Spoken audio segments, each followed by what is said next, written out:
Baik, seperti biasa ini adalah pertanyaan di acara debat Capres kelima Pemilu 2024. Pertanyaan ini tidak keluar di televisi, makanya saya bacain. Jadi meskipun regulasi sudah ada, ini Undang-Undang Perlindungan Data Pribadi, terus juga ada kebijakan pusat data dari Kominfo dan sebagainya, kebocoran data di Indonesia masih marak. Menurut perusahaan keamanan cyber Surfshark, Indonesia menempati urutan ketiga dengan jumlah kasus kebocoran data terbanyak di dunia setelah Rusia dan Prancis. Tercatat ada 12,74 juta akun yang bocor selama kuartal ketiga 2022. Dan pada tahun 2022 ini terjadi banyak kebocoran di data di berbagai sektor, termasuk pencurian 228 GB dari Bank Indonesia. Data cuman isinya apa nggak tahu ya. Kan nggak disebut ya.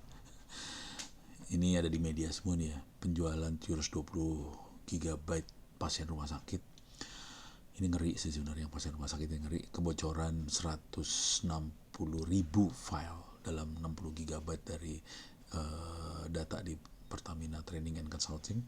Kebocoran 26 juta data IndiHome, 250 GB data Jasa Marga, data 1,3 miliar data SIM card bocor juga. Terus ada 400 juta data My Pertamina bocor. Itu semua ini saya ambil dari media, bisa dicek lah pakai googling nanti keluar.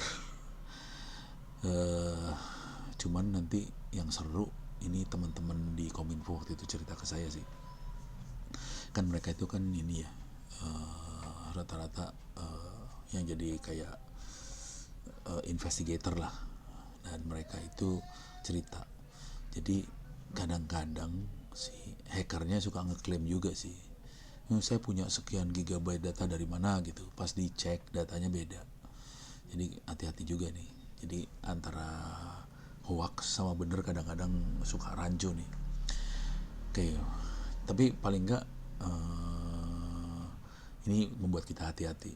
Nah, data-data sensitif seperti NIK, nomor induk kependudukan, KTP, NPWP, data kesehatan, informasi keuangan jadi terancam banget gitu ya.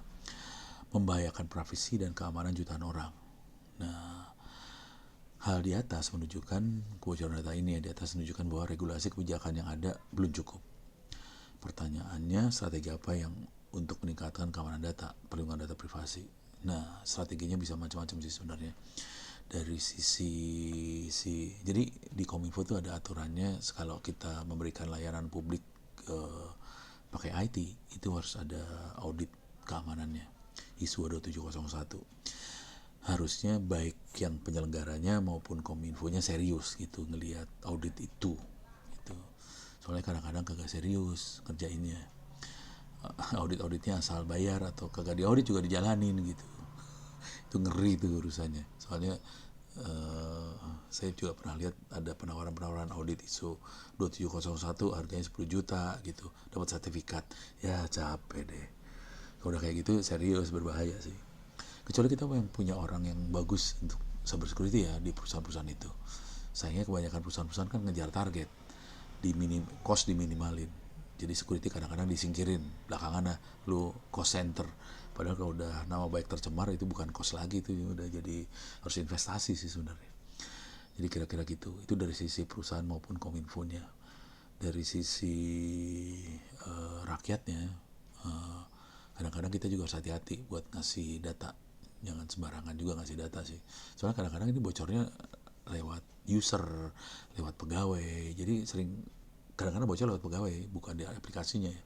Jadi si pegawai punya akses ke database yang ada di belakang aplikasi. Nah, bocor lewat situ. Nah, itu yang bahaya. Apalagi kalau udah kena ransomware dan sebagainya, itu bahaya banget. Jadi harus ada.